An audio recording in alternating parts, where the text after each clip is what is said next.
Buonasera dal foyer del Teatro Verdi di Padova, dove è in corso la prima tappa del 2022 di Italia Domani, la presentazione da parte del governo del piano nazionale per la ripresa e la resilienza. Ecco, all'interno il ministro per gli affari regionali Maria Stella Gelmini e l'economista Francesco Giavazzi. Ci sono poi il sindaco di Padova Sergio Giordani e la rettrice dell'università Daniela Mapelli. 876 milioni di euro per il Veneto.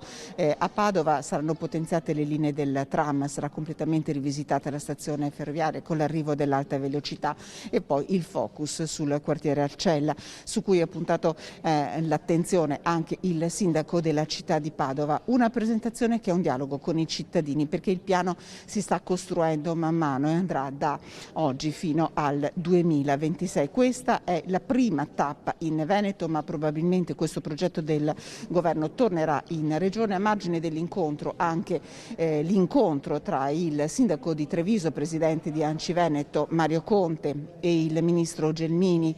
L'argomento: i fondi ai comuni del Veneto sottratti dal bando periferie. Solo 7 comuni del Veneto hanno ricevuto finanziamenti. Il sindaco di Treviso ha chiesto che prima dell'elezione del Presidente della Repubblica a questo sia posto rimedio.